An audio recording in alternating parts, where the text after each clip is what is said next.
Hello, everyone. Thank you so much for joining me for Wlbt Plus. My name is Kara Shirley, and I'm your digital news desk host. It is officially Friday. It is the second day of August here, and it's a hot day, but it is a beautiful day outside. Glad to finally have it be Friday. My computer screen is messing up on me. Let me fix it real quick. How are you guys doing today? I do appreciate me here for WLBD Plus. I know we got a lot of you tuning in on our website. We've got several of you tuning in on our social media pages. What I would like to know though is where are you tuning in physically? Where are you watching from? Are you here in the Jackson area? Are you outside the Jackson area? Brandon, Ridgeland, wherever you're at. Let me know where you are watching from. Before we jump into the news today, which we got some updates on a homicide that happened on yesterday, we've also got an update to the side hustle story that we've been telling you about for a while. Regarding the police chief or the former Pearl police chief and Richland mayor who had side jobs with Rankin County. We've got an update on that we're going to tell you about. Tanya Downs watching from Flowwood. Hello, Tanya. Thank you so much for tuning in. I appreciate you. Again, if you are watching on our website or our mobile app, you can always join the conversation here at WLBT Plus by jumping over to YouTube and watching us there. If you have any comments or questions or anything that you want to talk about, you can certainly do that in the comments section, and YouTube is the best place to do that. Timothy Wright joining us from Greenville. Hello, Timothy. And Becky Keller tuning in from Florence. I appreciate all of you watching. Before we jump into the news and what's going on around the world, let's take a look outside. We're going to do something a little different. Maybe take a tour of the area. How about that? So first, we're going to look over downtown Jackson, and here it's looking pretty, looking real pretty. A little hazy, kind of like it was yesterday, but it's still looking beautiful over downtown Jackson. Now, how about let's take a look over Natchez. And by the way, if you go to WLBT.com, you can look at all of our sky cams. So it's looking a little cloudy over there in Natchez, but still beautiful, still hot. It looks hot. It just looks hot out there. But yeah, so that's what we're looking at right now. If you ever want to look at any of our sky cams, remember WLBT.com is a place you can go to do that. So let's talk about the homicide that happened over on Lawrence Road. We told you about it yesterday. Well, now we can report that a man has been arrested and charged in that deadly shooting.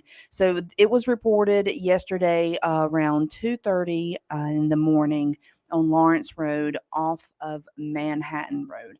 We'll pull the screen up here so you can see exactly where this is. So we got I-55 right here. This red line is Lawrence Road. Manhattan Road is right here. So if I zoom out, you can see where it is in connection or in conjunction with downtown Jackson.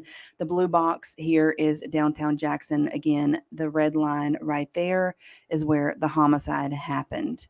So police are saying that the victim, who is 47-year-old Freddie Adams Jr., got into an argument with his girlfriend, They say then that the girlfriend's son, 20-year-old Braylon Graham, stepped in to intervene, ended up pulling out a gun and opening fire on Freddie Adams Jr. Hours later, Graham was arrested and he was charged with murder. Over 50% of our homicides are relatives, family, or acquaintances. And, so it's disheartening that you still got people who don't understand that, they can reason these things out. The first thing they do is go and grab a gun and sell their issues. And we've got to stop that at some point. Completely agree with that. Well, according to our numbers that we have here at WLBT, this Adams is the city's 73rd homicide victim so far this year.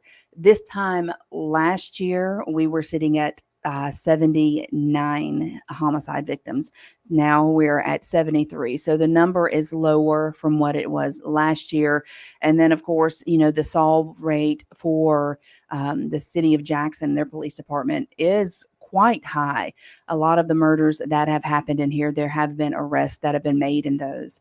Thankfully, this is one where an arrest has been made, and we will definitely continue to follow that for you. Let's see. Ollie Butler tuning in from Missouri. Hello, Ollie. Thank you so much. I have a nephew named Ollie, but we do appreciate you tuning in. Actually, his name is Oliver. We call him Ollie for short. So now we're going to give you an update on the side hustle series that we have been reporting on. So there were some major developments involving our three on your sides investigation into former Pearl Police Chief and Richland Mayor, who had side jobs with Rankin County. We're learning that those cases are now one step closer to a courtroom, and that is because of who is digging into them now. So we've been unearthing stuff here at WLBT for nearly 2 years on this. And what we can now confirm is that the same information that we first uncovered last year, that got investigated by the state auditor and is now in the hands of the Mississippi Attorney General for prosecution. So Ashley Allen, who is with the Madison Rankin District Attorney's Office, confirmed with Three on Your Side that those cases that are involving former Richland Mayor Pat Sullivan and former Pearl Police Chief Dean Scott have been turned over to the Attorney General. We asked DA Bubba Bramlett we asked if DA Bubba Bramlett declined to prosecute them himself, but we haven't gotten a response on that yet. So our investigation revealed that Scott claimed to work for the Rankin County Tax Assessor's Office while he was on the coast for conference related to his police job. County records also showed Sullivan took thousands of hours of leave when he didn't actually earn them, and it cost the taxpayers in excess of $85,000 over 4 years. So the Pearl Mayor, Jake Wyndham, he maintained that his former police chief's innocence, and when our reports first emerged, he released this statement to WLBT. And it says, this is part of the criminal investigation process. I believe that in this system, and it really depends on if, in fact, a crime was committed, that a true bill will be returned from the Rankin County grand jury. So weeks earlier at a Pearl work session, Mayor Wyndham told those in attendance that the state auditor had cleared Scott, but based on what we know from prosecutors, that is not actually true. And we asked the mayor why he said that to the residents and his own aldermen, but he has not commented on that yet. That is something that we are definitely going to be following over the next however long it takes to get the truth completely out there. But we're following it, and we've been following it for 2 years now. Are the ones that uncovered this, that discovered it.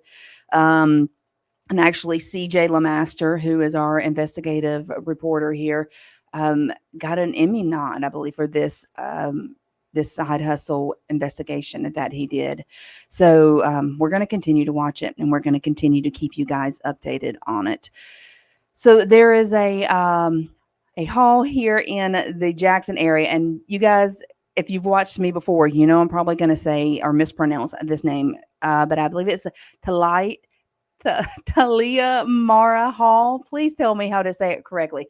And I did ask someone before the show today, and I believe they told me correctly, and my brain just refused to hold on to that information. But this hall is going to be remain closed now while it works to clean up what they're calling a microbial activity. So, city officials say that the growth was found following a recent malfunction of the HVAC controller. City leaders discussed conditions at the facility during their council meeting on Tuesday.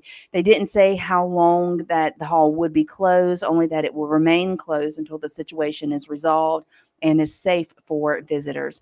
The next event that is on the website for this is with blues guitarist Joe Banamasa on Saturday, August the 10th. So we'll follow this and we'll let you know what is happening with that. Got some other really cool stories to tell you about. Another sad story to tell you about that happened over in Louisiana, and some good news on some Mississippians here. Before we go into that, though, let me take a look at our forecast for you. It lets you know what you're going to be expecting or what you can be expecting over the next few hours.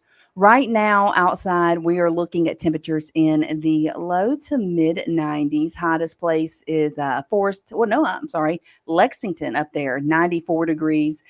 Here in Jackson, we're looking at 92. Monticello, Natchez, and Meadville only sitting around 90. Only 90, right? That's like those words don't go together. 90 is still very hot.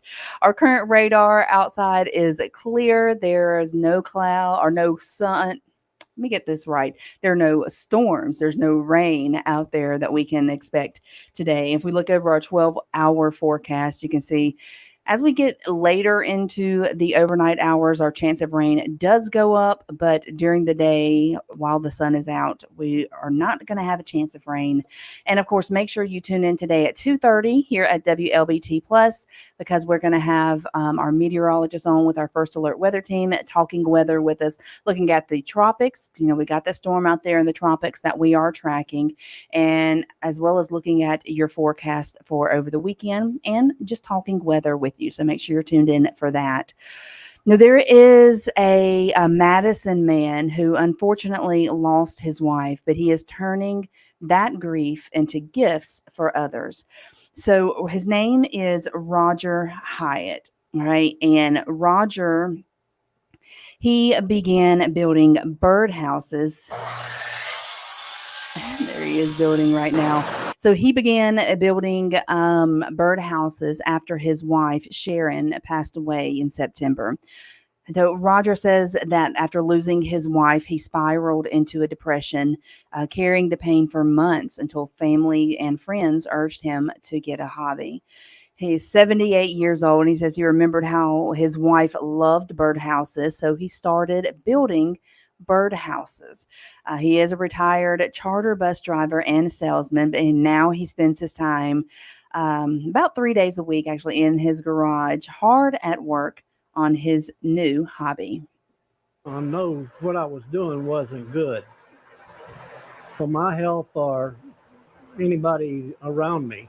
I do think more about her when I'm building the birdhouses because she's the one that really motivated me to get started in this.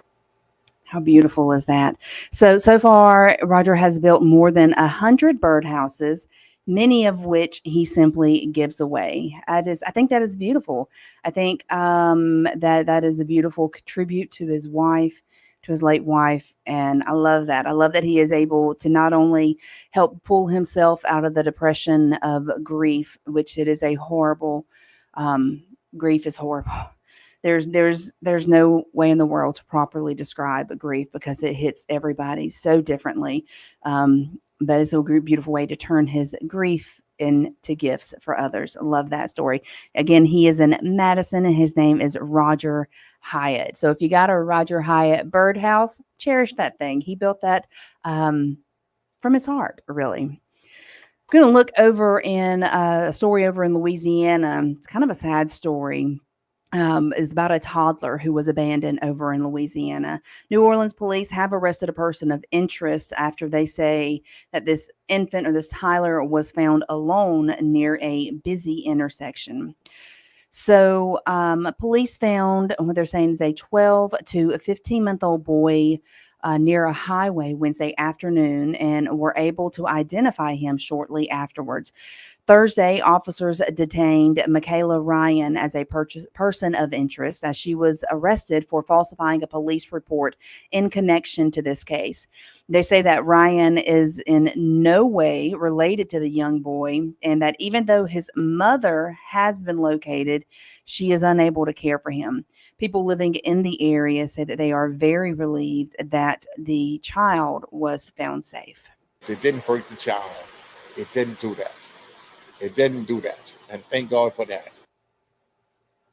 Yes, very much thank God that the little boy was not hurt. Um, for right now, he will stay in state custody. So last night, our new Mississippian was crowned, and she was actually crowned Miss Teen USA.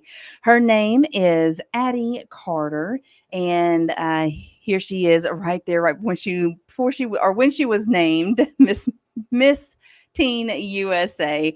So Addie Carver competed for the title last night in Los Angeles. She is from Brookhaven, where she's a student at Lawrence County High School, and she is the second Miss Teen USA to come from Mississippi since 1987.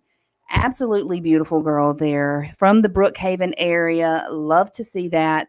I definitely did not look anywhere near that beautiful when I was a teenager. That is for sure.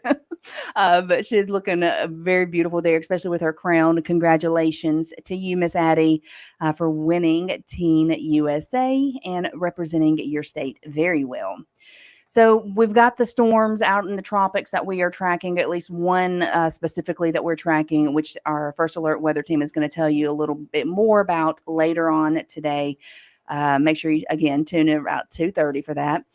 But with these storms coming in, they're saying that gas prices are kind of going dipping down as these storms approach. So if you need to fill up your gas tank, today could be a good day to do that. So the national average for a gallon of gasoline this morning is $3.48. That's according to AAA. That's down 4 cents from last week, but the downward trend may not last too much longer with these weather systems in the Caribbean Sea that they make it to the Gulf of Mexico. Another factor that could affect the price of oil is an increased tensions over in the Middle East. So the average price of gas for our price of gallon for gas here in Mississippi is just under $2.97 per gallon. What are you guys seeing out there as far as gas prices where you primarily travel? Where's the lowest price that you've seen? I do need to fill my tank up. So I am definitely interested in that. And I definitely want to fill that tank up before gas prices may or may not spike up with the storms that may or may not come into the Gulf of Mexico. There is my friend Janet. Hello, Janet. Janet is looking at gas prices about $2.89 a gallon, and that would be over there in Lauderdale County. Sorry, Janet, can't drive to Lauderdale County to fill my tank up. Hopefully I can find somewhere here with good prices like that. But yeah, so if you got to get gas, now's a good time to do it before these storms possibly go into the Gulf of Mexico and cause our gas prices to spike up. So let me tell you about a person that is from here in our area. Well, she's from Mississippi. She's a Utica native, and she is actually part of the physical therapy staff at the Paris Olympics. So our three on your sides, Maggie Wade, got to speak with her. Her name is Jerica Thomas, and she left for Paris about a week ago.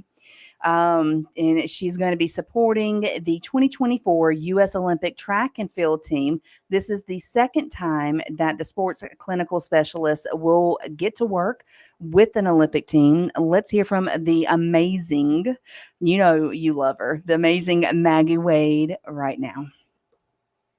Jerica Thomas first worked with the track and field athletes for Team USA during the Tokyo Olympics that were postponed from 2020 due to the COVID pandemic to 2021. It was rewarding, it was exhilarating, it was exciting, it was different because it was COVID. So we missed the crowd, missed the ability to go out and see other events, but at the same time, to be on that stage with such great talent, some of the most elite of the elite, to see their work ethic, it was actually inspiring and, breathtaking for sure.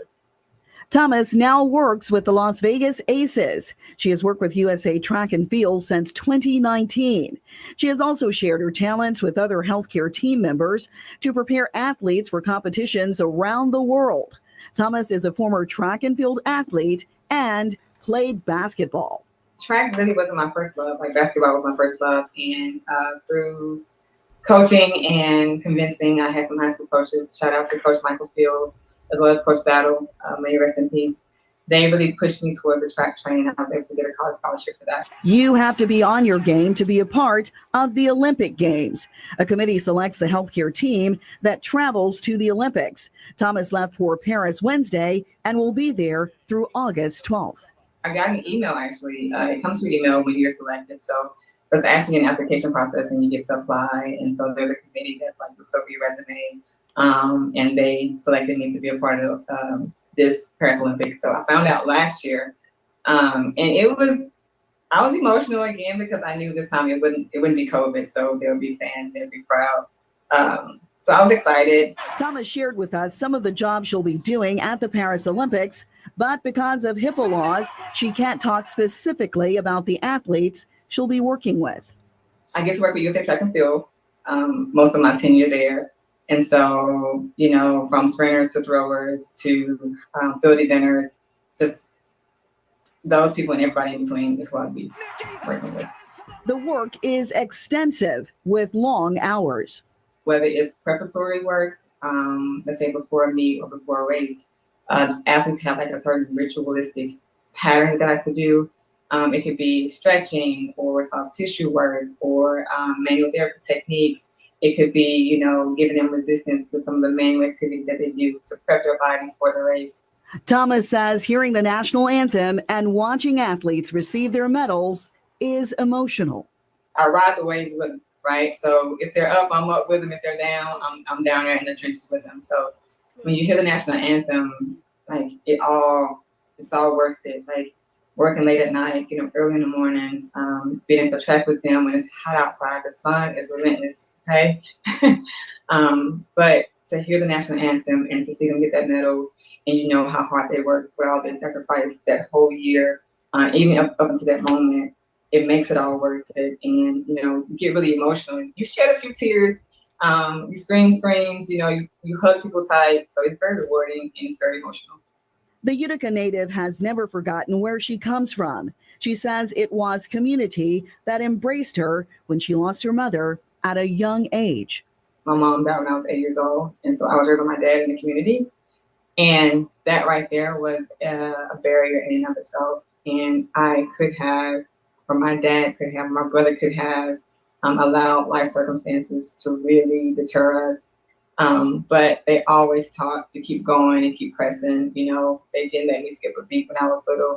The Olympics are a once-in-a-lifetime experience for the athletes, and Thomas says all of the crew members who work behind the scenes with Team USA. I told myself this time versus Tokyo that I was going to do a better job of taking in every moment, every minute, breathing, sitting still, and not getting too consumed with anything else that I missed a moment. It's just being present where I am. So I can take it all in and be able to tell stories to my grandchildren and my nieces and nephews when I'm older in age about moments like this that are hard to come by in a lifetime. That is awesome. So Thomas attended Carver Elementary School in Raymond. She graduated from Hines Agricultural High School in Utica and then went on to the University of Louisiana at Monroe and from there to Arkansas State. She owns a PT business and she says she hopes to catch a few of the basketball games with the superstars of Team USA while she is there in Paris. Love someone from here in the Sippy the SIP representing us very well and helping Team USA over there in Paris. I love hearing that. Love hearing the story. Speaking of Team USA over in Paris, let's look at our medal count for right now, what we're looking at. So the USA, the United States of America, we are sitting at 41 medals total. 41 total. So the next country that is the closest to us as far as medal counts, it looks like that country is France. France is sitting at 31 medals total. Then after that, we have China sitting at 27. And then Great Britain sitting at 25 medals. The rest of them are still down in the teens, but we, Team USA, is sitting at 41 medals total, 9 gold, 17 silver, and 15 bronze. Go Team USA. All right, guys. Well, that is the end of WLBT Plus today. It is Friday, and I hope that you thoroughly enjoy your weekend. I will be back Monday at 1 o'clock. Make sure you're tuned in this afternoon at 2:30 so you can hear from our weather team. They're going to talk weather with you, looking at the tropics, looking at your forecast, and just be here for you. It's a new thing that we're doing here at WLBT Plus every day at every weekday at 10 and 2:30. You get to hear from the First Alert weather team. So you guys have a great day. I'll be back Monday. Have a great weekend. Stay safe, and bye, y'all.